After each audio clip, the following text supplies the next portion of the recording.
Bonsoir à toutes et à tous. Bonsoir Nanette. Bonsoir Elsa, bonsoir mesdames et messieurs. On est ravis d'être avec vous une fois de plus. Une fois de plus, nous sommes en direct du Biel pour 10 soirées consécutives où se déroule dans quelques instants le Biel. C'est gentil, donc, quelques instants, c'est dans une heure très exactement. À prendre l'avance, oui. Elsa. Oui. L'inauguration du salon tant attendu par les bibliophiles et les francophiles du Liban, petits et grands. Un salon qui en est cette année à sa 21e édition. 21e siècle, 21e édition, 21e défi relevé. Et le chemin restera semé d'embûches qui continueront d'attiser notre capacité à résister culturellement. Des mots, des histoires est le thème du salon francophone du livre. Des histoires drôles, des histoires tristes, toute transmission culturelle. Effectivement, après les mots de la liberté, les mots de la Méditerranée et les mots des autres l'année dernière, ce salon vous racontera cette année des mots, des histoires. Ainsi qu'ils soient crus ou doux, les mots seront croisés pour raconter des histoires, histoire de vous inciter à venir visiter ce salon, stand après stand, auteur après auteur, activité après activité. Nanette, la parole est à toi, mais en parlant de mots, je n'ai pas encore dit mon dernier mot. Tu le diras tout à l'heure. Le livre, c'est ça, mais pas que, parce que le livre, c'est aussi des images, un peu à l'instar du fameux slogan « Le poids des mots, le choc des images », d'où la création pour ce salon d'un village des arts qui abrite 17 éditeurs et met en exergue l'importance de l'illustration au sein du livre. Ce salon, c'est aussi l'occasion de déambuler parmi des stands créatifs, plein de couleurs et de petits bonheurs où vous ferez le plein de bien-être dont on a, ma foi, rudement besoin. Et bien sûr, débats, conférences, tables rondes, animations, pour ne citer que cela, se chargeront de nourrir l'esprit autrement que par les soucis quotidiens. Le salon que nous avons le plaisir d'accompagner et de vous faire vivre en direct est notre salon et le vôtre. Rendez-vous dans quelques secondes.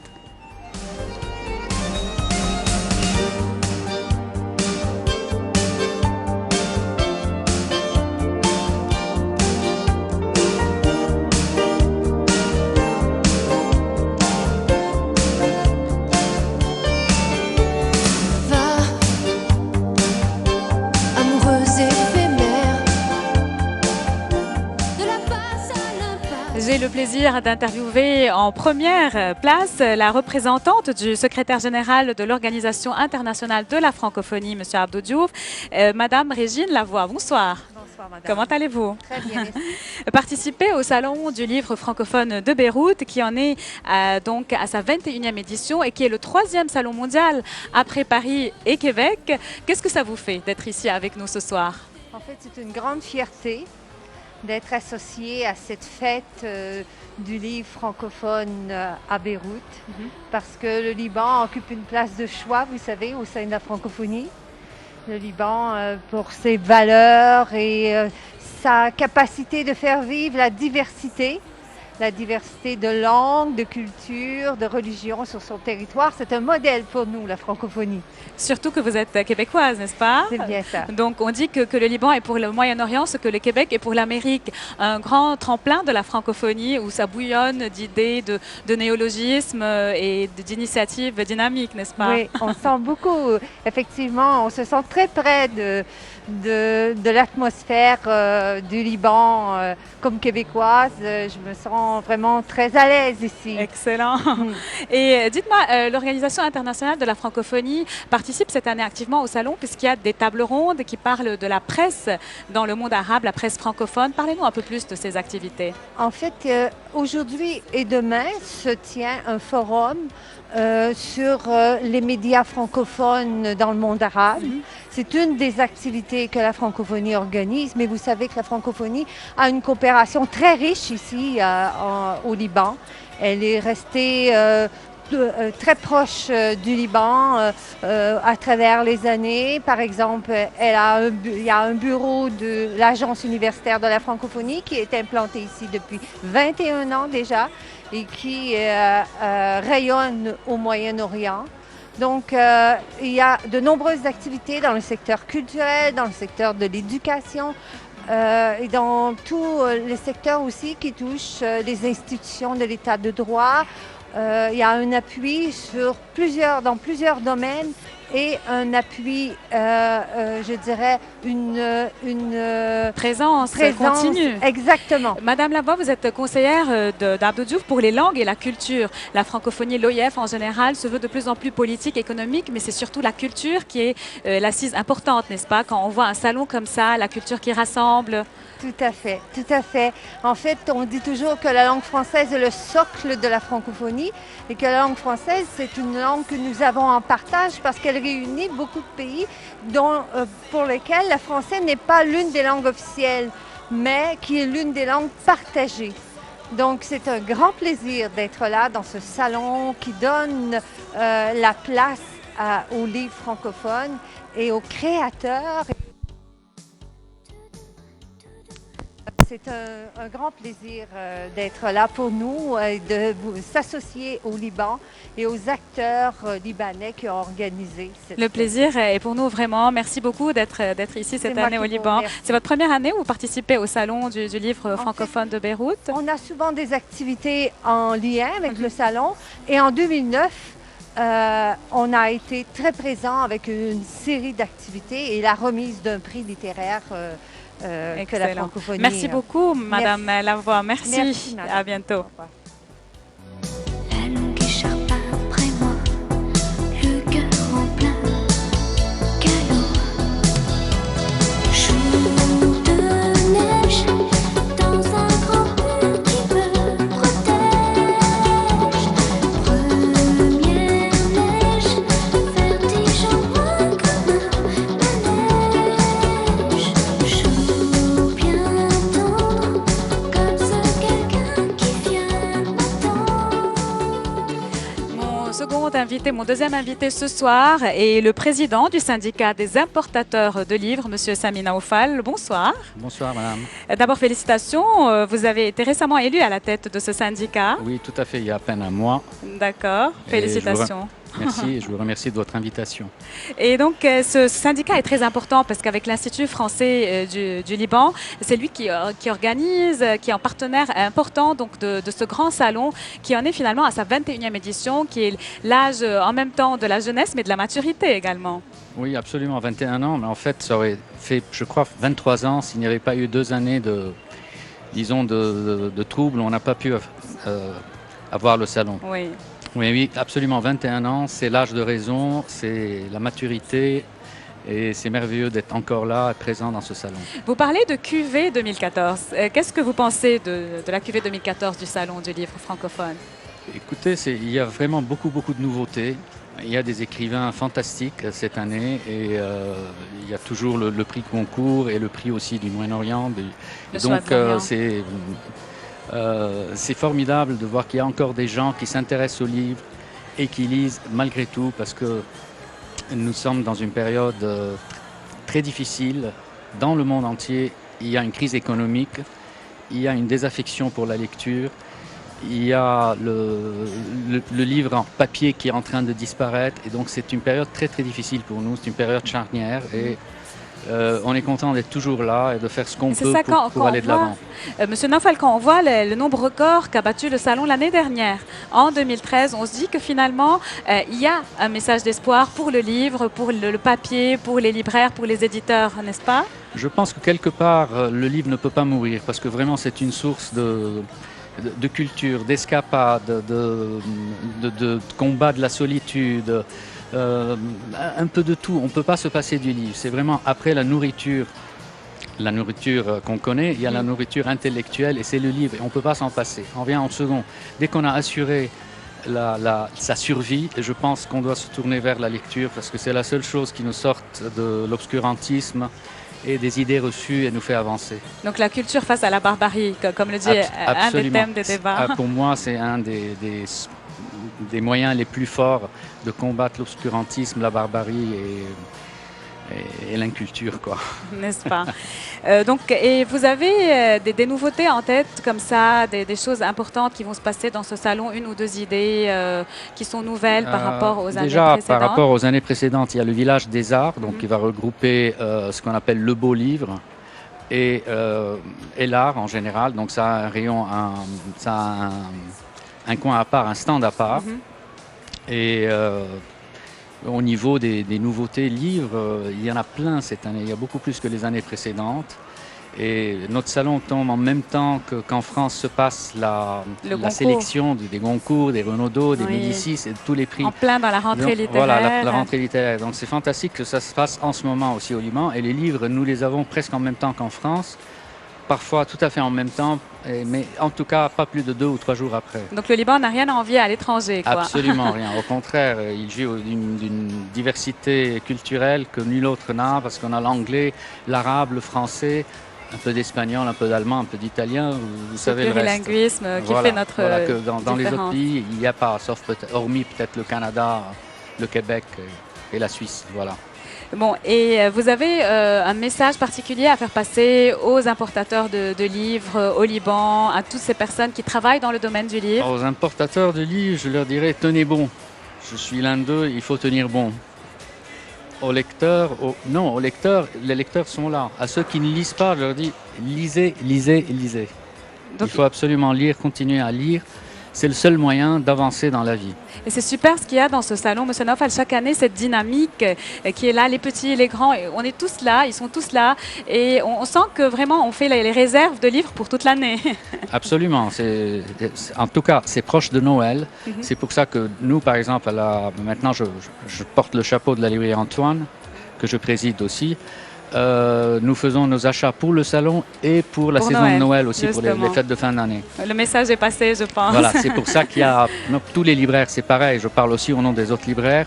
Nous sommes excessivement riches en livres en ce moment. Merci beaucoup, Monsieur Naufal, pour toutes ces précisions. Que la fête commence, on va continuer avec le reste de nos invités. C'est moi qui vous Merci. remercie. Merci beaucoup. Au rythme des marées, c'est la mer qui revient te chercher et m'entraîne dans les cours. Je vis ma vie, les yeux plantés dans les étoiles. Ça passe ou ça casse. Flash pour l'amour, flash pour la vie. J'aime pas le film au ralenti. Et toujours en direct du Salon du Livre du Biel, je reçois l'ambassadeur de France, Patrice Paoli. Monsieur l'ambassadeur, bonsoir. Bonsoir. Monsieur l'ambassadeur, quels mots et quelles histoires pour cette édition? Les mots, c'est joie, bonheur, enthousiasme. L'histoire, c'est une longue histoire, celle du Salon du Livre francophone de Beyrouth, qui a commencé il y a maintenant 21 éditions, puisque c'est la 21e.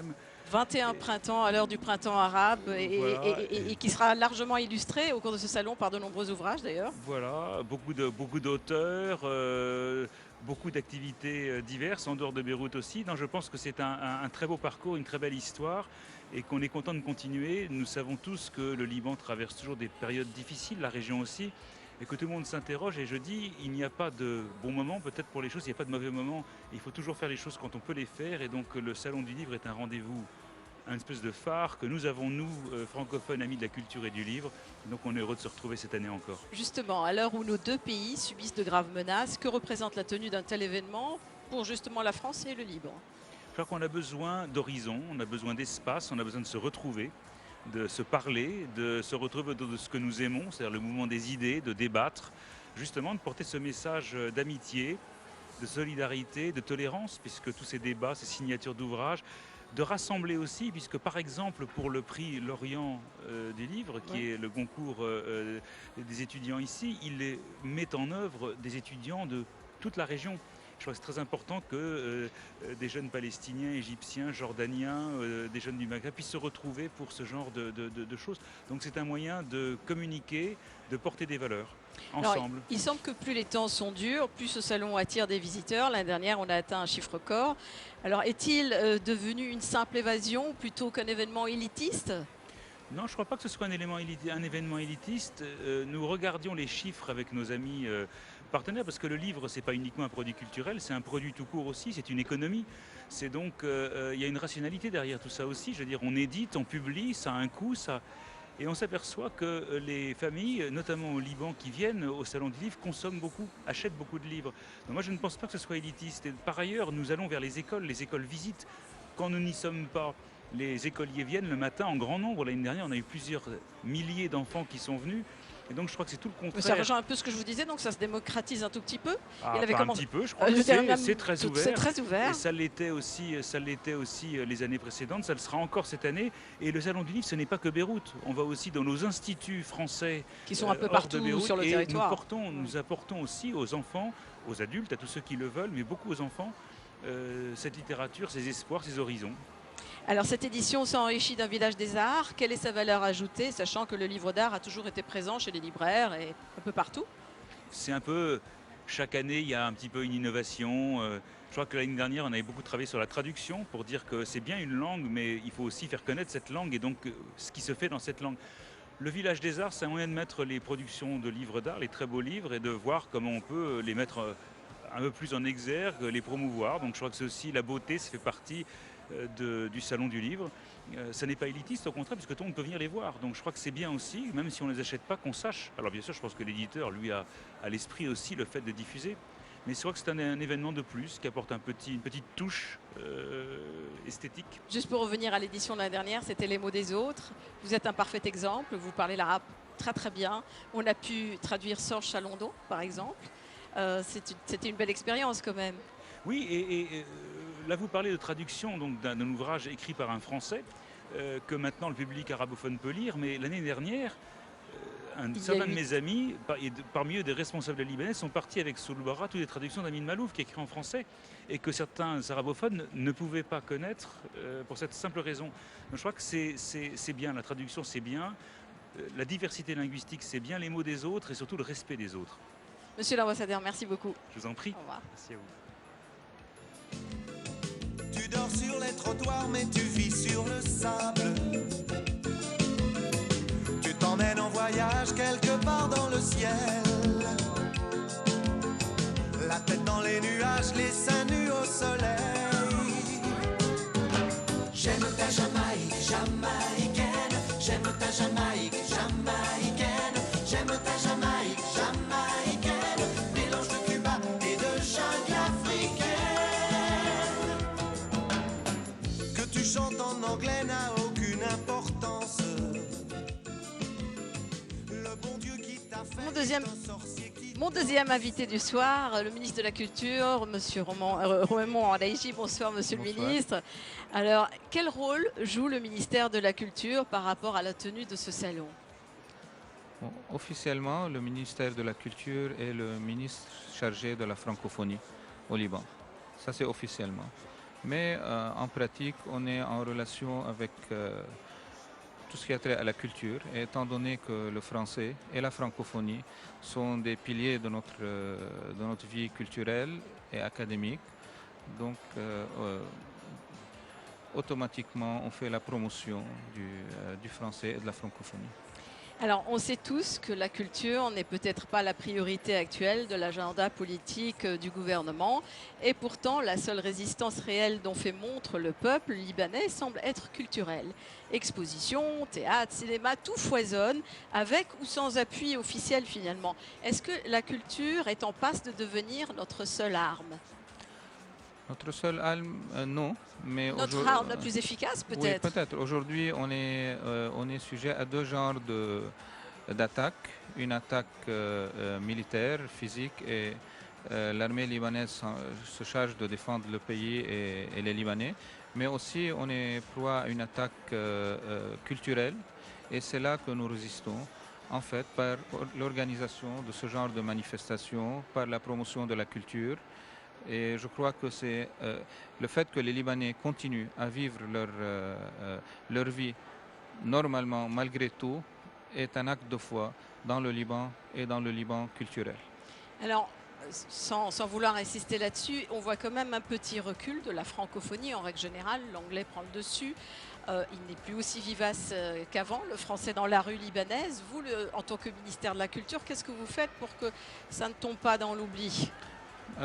Pour moi, déjà au début, la francophonie, ce n'est pas seulement le français, c'est des valeurs aussi. Sûrement, c'est la langue française, mais aussi c'est des valeurs partagées par de nombreux pays et de nombreux peuples.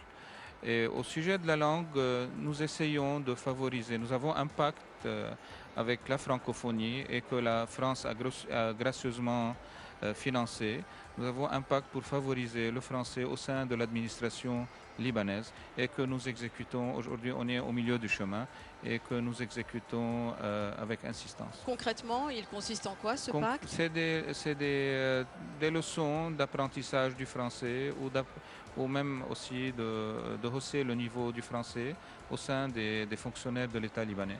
Alors, il y a des manifestations qui se font en français forcément. Est-ce que vous avez toujours les budgets pour les soutenir?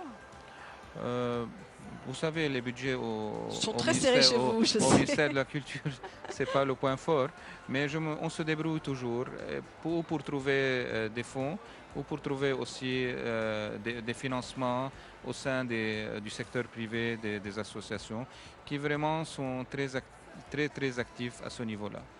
Alors, pour le ministère de la Culture, aujourd'hui, dans le contexte, que représente la tenue de ce salon? C'est une grande manifestation, un grand événement dans la vie culturelle libanaise. C'est une étape, c'est devenu une étape annuelle. C'est aussi une étape sociale où les gens se rencontrent, les idées s'échangent, les dialogues aussi. Donc, aussi la promotion du français se fait.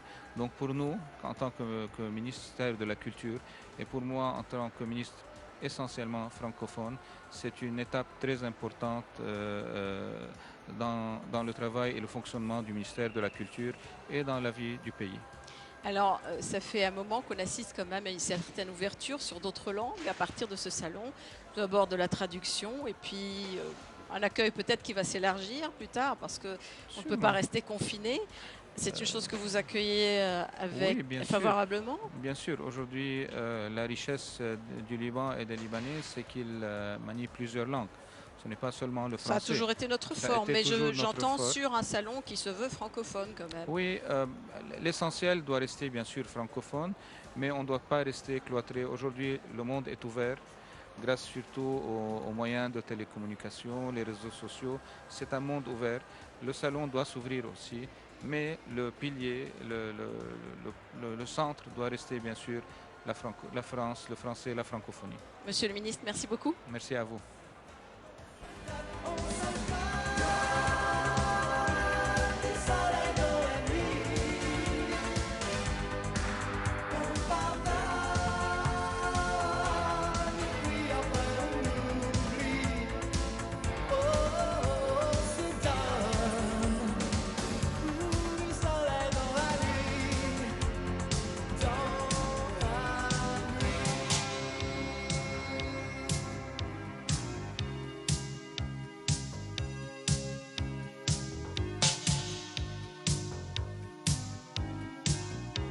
Voyais dans ma glace, je lui écrivais.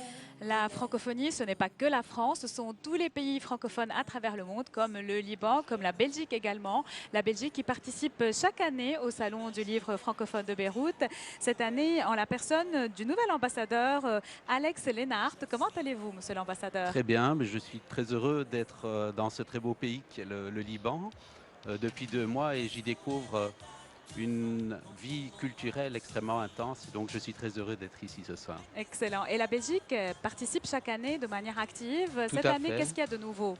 Alors, cette année, donc, nous serons présents donc, avec ce qui est la tradition de l'édition belge. C'est des livres universitaires, scientifiques, scolaires. Mais vous savez qu'en Belgique, comme au Liban, on ne reste jamais sérieux trop longtemps.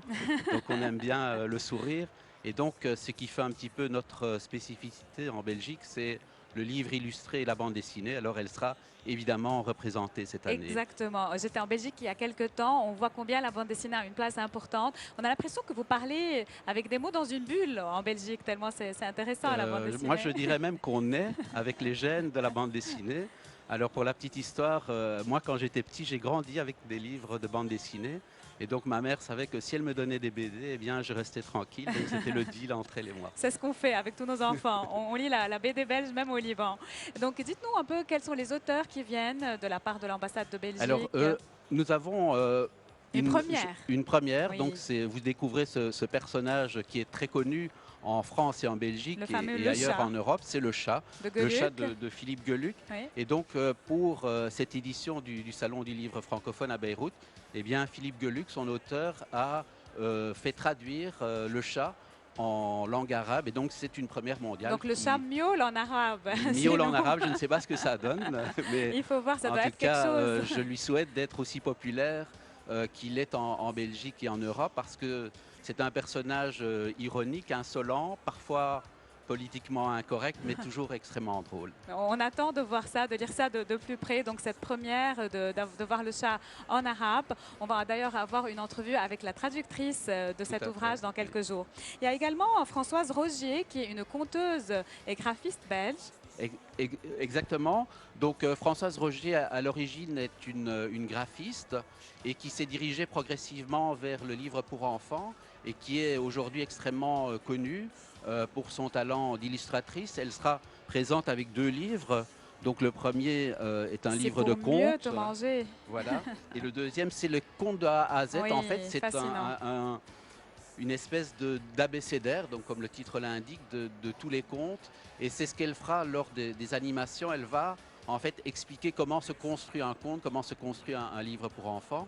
Donc elle s'appelle Françoise Roger et je vous conseille vraiment de la rencontrer. On peut revoir l'ouvrage, s'il vous plaît, à l'écran. On l'a pas bien Voilà. vu. Donc, les contes de A à Z de Françoise Rogier, qui va d'ailleurs également être interviewée dans le cadre de l'émission. Tout à fait. Donc, et elle fera des animations avec les écoles, avec des enfants libanais. Donc, Ce qui est super avec des initiatives pareilles, c'est qu'on incite les jeunes à lire. Et quand on sait que les jeunes commencent à aimer le français, à lire en français, on se dit que plus tard, ils vont être des lecteurs francophiles. oui, c'est une excellente chose parce que le Liban, ben, vous le savez mieux que moi, est un pays pluriel, pluriculturel et le français est évidemment un des éléments qui donne cette diversité qui fait toute la richesse et tout le charme du Liban. Aussi pluriculturel, je pense, que la Belgique, n'est-ce pas? Nous sommes Nous aussi partageons. pluriculturels, oui, parfois avec certains problèmes, mais c'est pas grave. Mais l'essentiel, c'est de dépasser les problèmes. Dépasser les difficultés. tout à fait. Justement. Merci beaucoup, Monsieur l'ambassadeur. Merci pour toutes ces Merci informations. et très beau salon. Merci. Il est parti. Il a quitté le soleil et tous ses amis. Fixé la dernière image dans ses yeux rougis de son pays.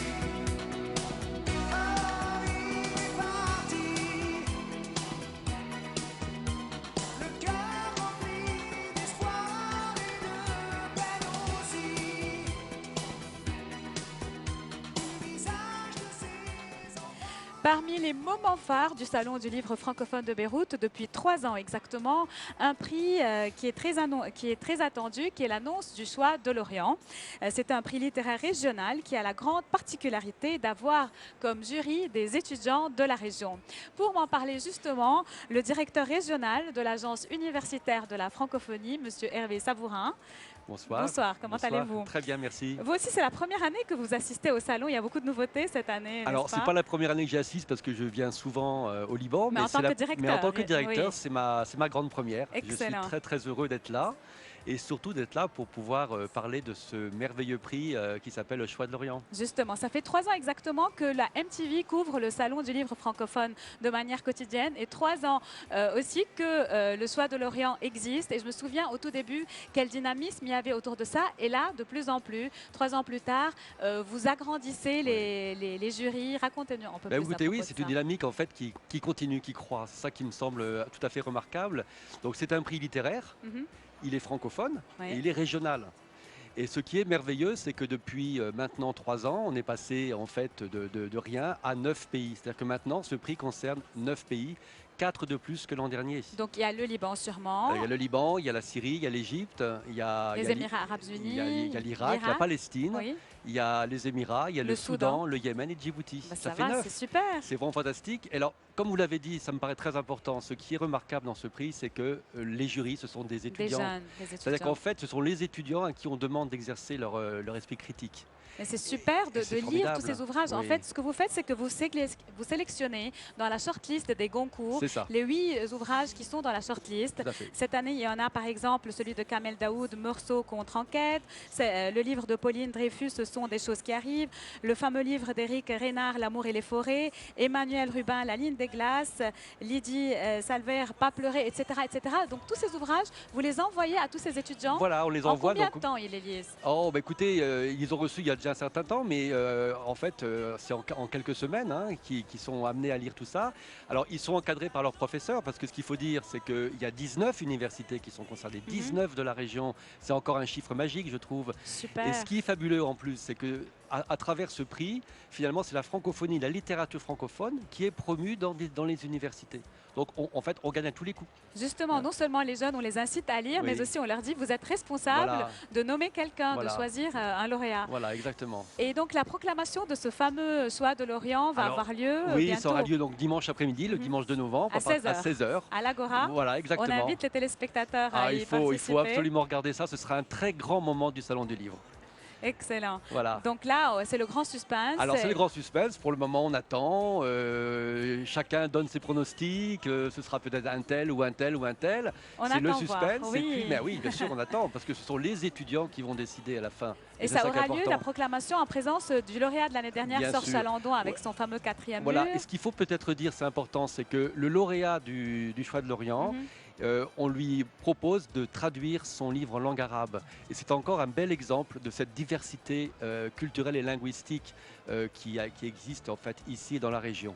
Et moi, Excellent. ça me paraît très important. Ce prix est aussi un moyen de renforcer la diversité culturelle, permettre à des étudiants de 9 pays de lire ensemble. Quel bel exemple, surtout en ce Excellent. moment. Vraiment, très belle initiative. Merci beaucoup. Je vous en prie, On merci attend les beaucoup. résultats le dimanche. Merci, Monsieur Sabourin. Et soyez nombreux à venir écouter ça. Justement. Merci beaucoup.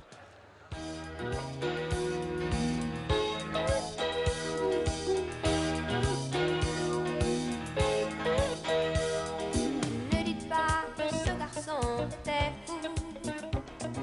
Il ne vivait pas comme les autres, c'est tout.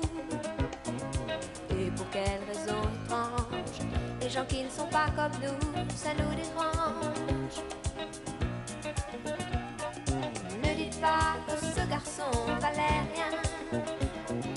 Il avait choisi un autre chemin. Toujours en direct du Salon du Livre au Biel. Et là, je reçois l'ambassadeur de Roumanie, Monsieur Victor Mircea. Bonsoir, Monsieur l'ambassadeur. Bonsoir. Alors, la francophonie se porte comment en Roumanie en ce moment, avant d'arriver à Beyrouth? Ben, la Roumanie, c'est un pays francophone. Est un pays francophone et c'est un pays qui est vraiment très actif dans la francophonie. Qui était chargé en d'observer général. la francophonie depuis 1991. Absolument, absolument. On est très présent, on essaie d'être présent à tous les événements, on est toujours présent dans les grandes réunions. La voix de la Roumanie se fait ressentir et notre présence aussi à tout ce type d'événements culturels organisés en marge de la francophonie en général. Et pourtant, quand on marche dans des rues en Roumanie, on n'entend pas forcément parler français. Ça, c'est un phénomène, bien sûr, qui commence à changer. Je crois que ce n'est pas seulement le cas de la Roumanie. C'est-à-dire, avant 89, peut-être que les Roumains parlaient un tout petit peu plus le français. Ils le parlent aussi aujourd'hui. C'est un pays francophone, ça reste un pays francophone, mais quand même, l'anglais, à travers dessus. l'Internet et avec tout ça, ça commence à gagner un tout petit peu de Vous êtes terrain. pas- On doit faire très attention. Tous, alors, hein. on doit faire tous très attention à attention. ça c'est sûr. Alors, quelle va être la présence de la Roumanie justement sur ce salon? Le Salon du Livre a été toujours dans l'attention de la Roumanie, de l'ambassade de Roumanie. On a toujours essayé d'être présent avec des événements les plus sympathiques et les plus intéressants. On fait de notre mieux cette année. On aura la joie de recevoir ici un écrivain très connu en Roumanie et en France, Virgil Tănase, qui est vraiment un personnage une personnalité très complexe. C'est-à-dire, il est romancier, il est dramaturge, il est metteur en scène, il est journaliste, il a été diplomate 2 fois de suite. Il y en a beaucoup comme ça qui prennent la plume en ce moment. Voilà, voilà. Pour 2 fois de suite, il a été directeur de l'Institut culturel roumain de Paris, 2 fois de suite. Et ce sera une joie d'être ici avec lui et d'échanger dans sa conférence ici, bien sûr. Il est aussi traducteur, et, il a fait beaucoup de biographies aussi. Et une des biographies, c'est celle d'Antoine de Saint-Exupéry, dont il va parler à la conférence qu'il va faire ici le jour 7. Le jour 7, c'est important de souligner ça. De souligner la date, oui. Alors, forcément, il n'est peut-être pas connu du grand public. Est-ce que vous avez fait un travail pour le faire connaître en amont, avant le Salon du Livre ?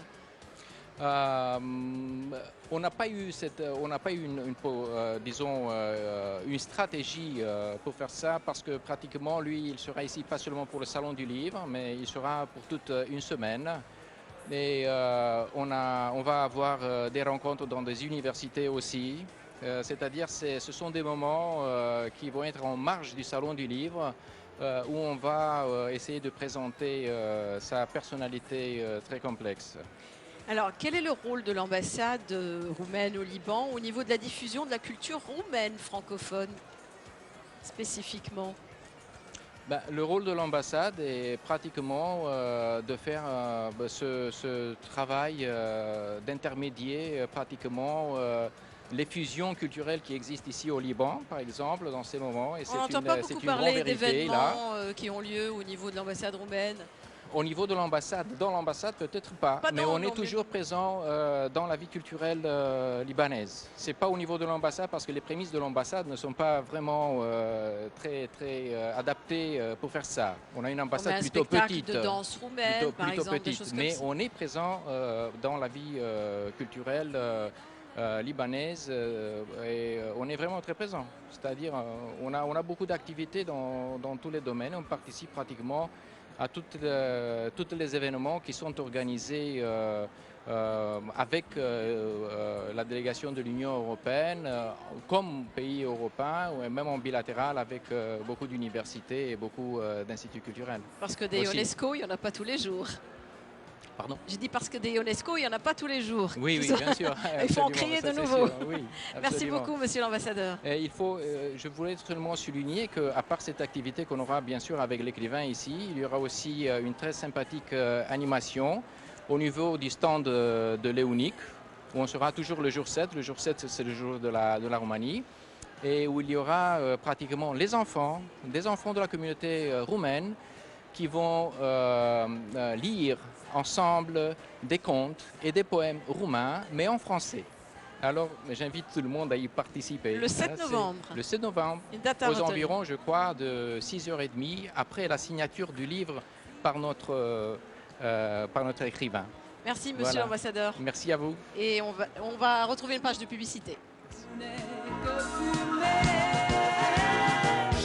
L'amour c'est comme une cigarette, ça flambe comme une allumette, ça pique les yeux, ça fait pleurer et ça s'envole en fumée. On fait tout un tabac quand l'amour s'en vient ou s'en va. On a des cigarettes qui roulent quand il a...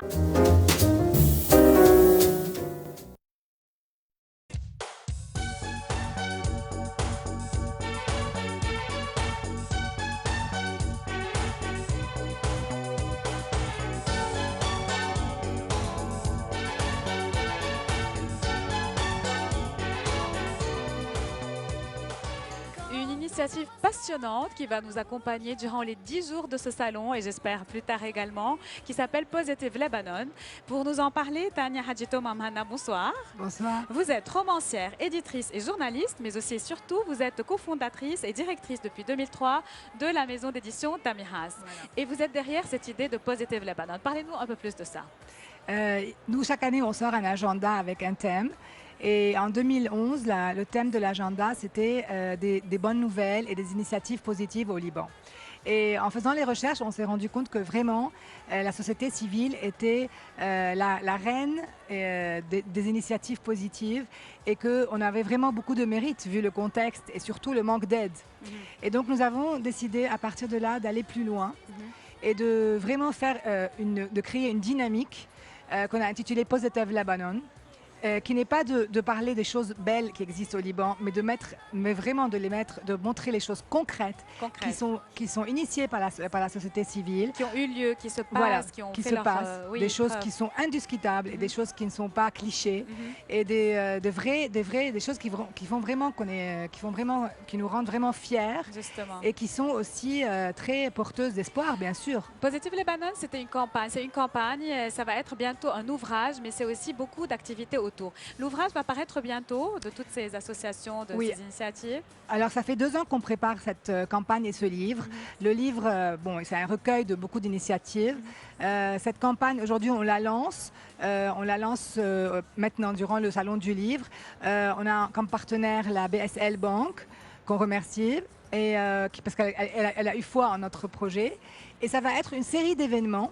Donc ça va commencer par exemple, de faire passer à la télévision, à la radio, tous ces acteurs qui ont rarement la parole et qui n'ont pas souvent les moyens de faire une grande campagne, etc. Justement, Tania, on va profiter de ce Salon du Livre tous les soirs à l'intérieur de l'émission. Dans le cadre de cette émission, nous allons faire passer des associations, des initiatives positives qui donnent l'envie, le dynamisme à tous ces Libanais qui nous suivent, de montrer aussi qu'on est là, qu'on est toujours fort, ce message d'espoir qui est très important. On va le faire passer tous les soirs dans l'émission spéciale du Salon du Livre. Merci à MTV.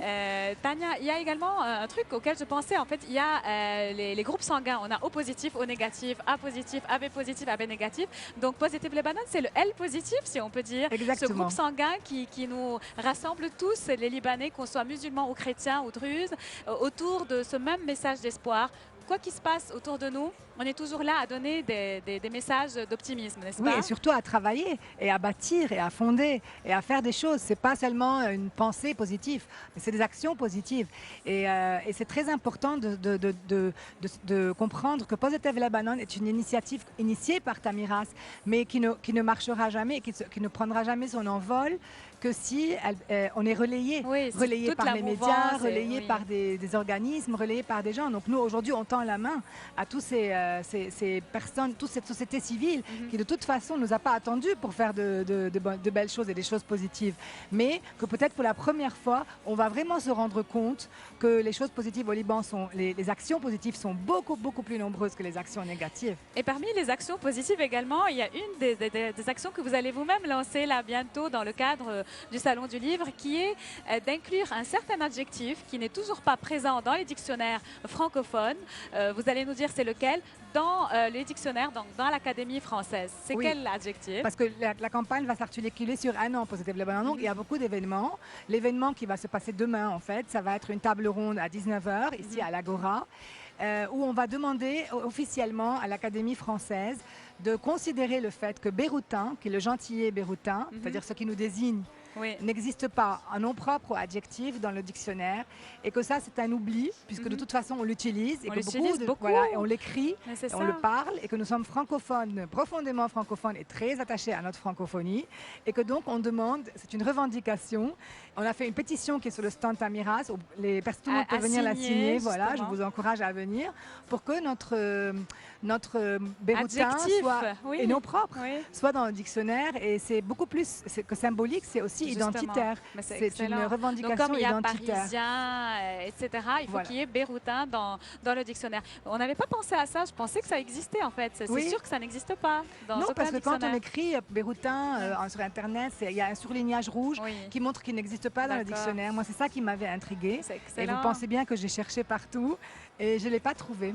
Voilà. Alors on a Marc Lambron qui va être sur la table ronde, et à qui nous allons adresser cette revendication revendication tout à fait légitime. Super.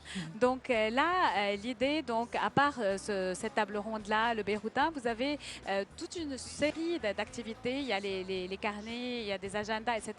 que vous allez mettre également sur le stand Tamiraz avec des idées positives dedans aussi. Toujours dans le cadre de Positive Lebanon. Bien sûr, parce que c'est une dynamique. Donc, on a des stickers, on a des pins, un Positive Lebanese. Et on est très conscient que ça va faire, on a besoin que ça fasse un effet boule de neige. Et ça pourrait faire un effet boule de neige si vraiment on se met à voir, à constater, à toucher du doigt et à mettre en lumière toutes les réalisations extraordinaires de la société civile. Justement. Par exemple, le livre qu'on sort, c'est le tome 1, parce qu'on n'a pas pu tout mettre, on est déjà à 400 pages. Mais c'est ça, répertorier toutes ces activités, c'est énorme. Il y a beaucoup de choses qu'on n'a pas mis. On a mis très peu de choses par rapport à ce qu'on a vu sur ce qui se passe en réalité. Et je voudrais vraiment tirer un grand chapeau à la société civile libanaise parce qu'elle n'a jamais baissé les bras. Elle ne fait pas de la Même quand les responsables jouent aux abonnés absents et la société civile est toujours là pour avancer. On n'attend personne pour avancer. Ce n'est pas de la résilience, c'est de l'acharnement. On veut toujours être plus et faire plus. Donc le Liban en positif, le Liban aussi en plus. C'est-à-dire on a vraiment besoin de faire quelque chose On n'a pas de touristes, c'est pas grave. On va jouer nous-mêmes les touristes. Et voilà comment on fonctionne depuis toujours. Les Libanais ont fonctionné comme ça depuis toujours. Et il est juste temps de s'en rendre compte, de le dire et d'arrêter de voir juste les nouvelles négatives. Justement. Parce que ça, c'est des choses concrètes qui se passent, qui ont lieu. Voilà. Il faut braquer les projecteurs dessus. Voilà. Merci beaucoup, Tania. Merci à vous. Merci pour ces ondes positives. Donc, break publicitaire. On revient à vous dans quelques instants. Jamais entendu parler de Manhattan. Mon quotidien, c'est la misère et la guerre. Deux étrangers au bout du monde, si différents. Deux inconnus, deux anonymes, mais pourtant. Elle sait comprendre sa musique, elle sait oublier qu'elle existe. La dopée du pianiste. Mais Dieu que cette fille prend des risques. Donc, après avoir fait un petit tour d'horizon avec nos invités de ces nouveautés du salon, on remarque qu'il y a beaucoup de choses à découvrir cette année également. On se retrouve toutes seules, toi et moi, maintenant, parce que on va procéder à l'inauguration officielle et que du coup, nos derniers invités sont retenus pour parler à la tribune. Voilà, alors on se retrouve, toi et moi, à parler de ce salon. Mais en y pensant, il y a tellement de nouveautés, Nanette. Le village des arts n'existait pas l'année dernière, Non, avec tous ces beaux livres. C'est effectivement drôle quand même qu'on lui consacre un village carrément, parce que les livres d'art, ils sont présents chez les libraires et ils ont une belle place en général. Mais c'est tant mieux quelque part, c'est une façon de les mettre en relief.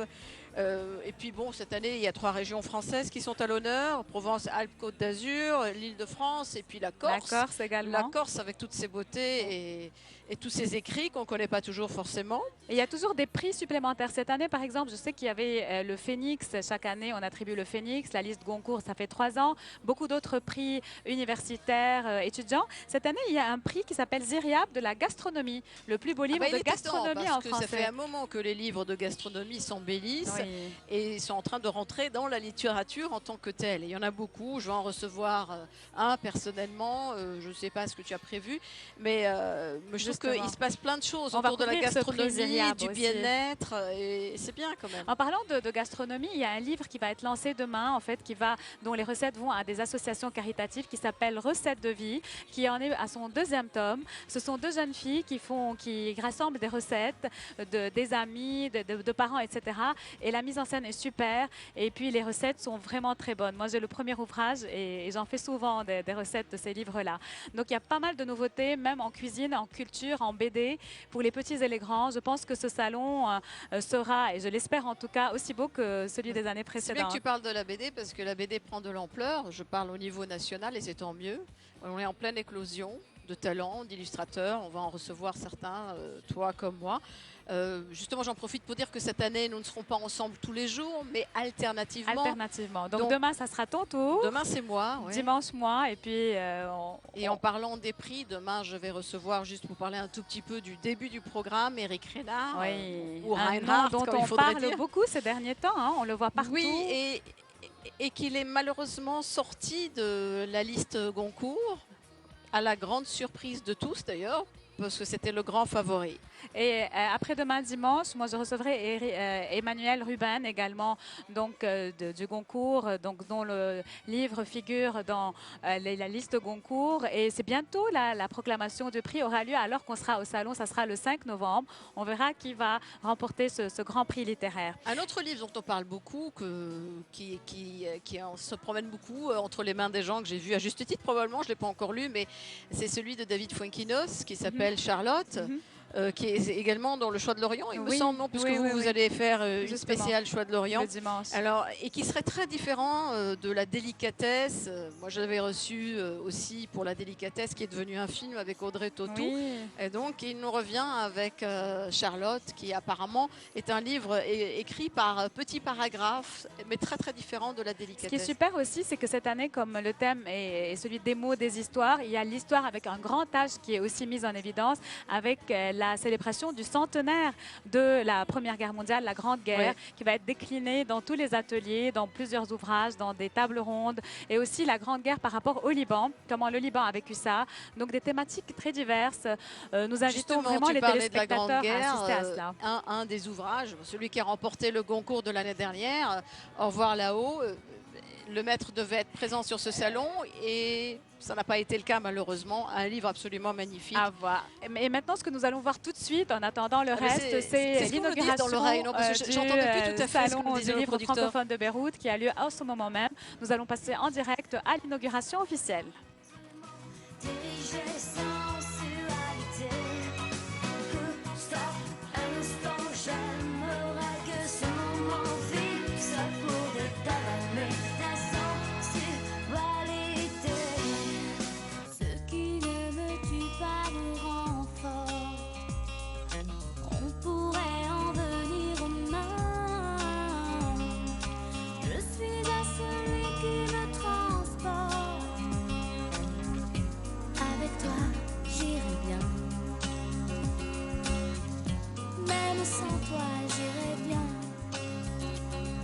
Et comme nous sommes en train de voir, nous assistons en direct à l'inauguration de la 20e édition du Salon du livre francophone de Beyrouth. Est-ce que tu vois bien, toi, Elsa, Cela se passe en ce moment même à l'Agora, qui est juste derrière les studios de la MTV au Biel.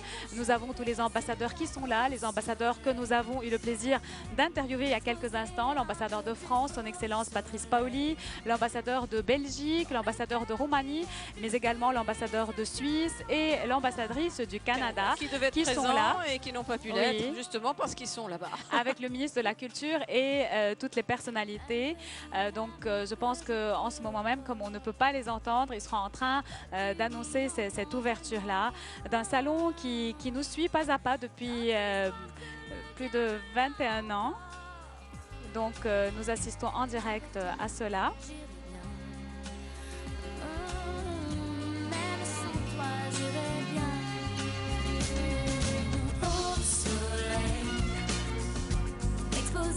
Un peu plus au soleil, quand le cœur n'y est plus brûlé, ce que l'on adore, et réchauffer son corps au soleil, m'exposer un peu plus au soleil, quand le cœur n'y est plus. Est-ce qu'on est là juste devant l'Agora? J'arrive pas. On est juste devant l'Agora. Juste devant l'Agora, et donc alors que s'inaugure ce salon-là. Ça serait intéressant de dire, Nanette, également, que ce salon, finalement, il nous a accompagnés toute notre vie. Moi, je me souviens d'y assister enfant, toute petite. Et finalement, au fur et à mesure que le temps passait, je m'intéressais à un stand différent du salon, en passant par les petits livres de jeunesse, les BD, et puis après, maintenant, les romans, les grands ouvrages. Et c'est surtout ce rapport entre l'auteur et le lecteur qui est super. Le fait de rencontrer son auteur préféré, par exemple, de se faire signer un ouvrage. Je pense que c'est le thème aussi du livre d'Éric Rénard, n'est-ce pas? Cette relation entre une lectrice et son auteur, c'est vraiment quelque chose de fort. C'est le point de départ du livre, effectivement. C'est une lectrice qui lui dit combien son livre a changé sa vie. Et bon, on va en parler longuement demain pour ne pas tout révéler, mais ça part de là. Et puis en fait, il en profite pour relater sa vie, la vie d'une émancipation. Mais on va en parler demain longuement avec Éric Rénard. Moi, ce que je trouve de très intéressant également, qu'on a tendance un peu à oublier, c'est que ce salon propose énormément de débats, de conférences, de tables rondes, d'animations. Alors souvent, on est au détour... Écartelé entre non, deux. pas qui se écartelé, passent. mais au détour d'une petite balade parmi les stands. On est happé par un son, un sujet qui nous intéresse, et on se dit, mais zut, je l'ai raté. Alors en fait, mon conseil, c'est de vraiment consulter le programme du qui se Salon trouve du sur le Livre site du Salon du et de Livre. réserver vraiment des niches horaires particulières, parce que bon, Justement. c'est vrai que ça arrive une fois l'an et que la culture nous entoure quand on veut bien la chercher, mais là, elle est vraiment à portée de main, servie sur un plateau d'argent, donc c'est vraiment dommage de ne se pas y servir. consacrer un peu de temps. Et Nanette, puisque tu parles des activités, là, des tables rondes, demain, il y a une table ronde à laquelle donc, j'aimerais inviter les téléspectateurs à participer, qui parle de médias et de minorités au Proche-Orient. C'est une table ronde organisée par l'Association francophone de journalisme et qui va mettre également donc, autour d'une même table Dr Georges Coram, le directeur de l'AFP Sami Ketz, et également Scarlett Haddad, la grande journaliste de L'Orient le Jour, modérée par Nidal Ayoub. C'est une des tables rondes qui m'intéresse, par exemple, parce que ça parle de médias. Mais il y en a d'autres également. Il y a aussi la signature demain du livre de Meshitia à la télévision Mise à nu, avec aussi une table ronde. Donc demain à 18h, soyez là. Il y a beaucoup d'activités qui vont se passer en parallèle. Et donc, mais tous les jours, au ça. moment où nous parlons, nous avons l'ambassadeur de c'est France, l'ambassadeur son de Excellence France, ouais. Patrice Paoli, qui prononce son mot pour l'ouverture du salon.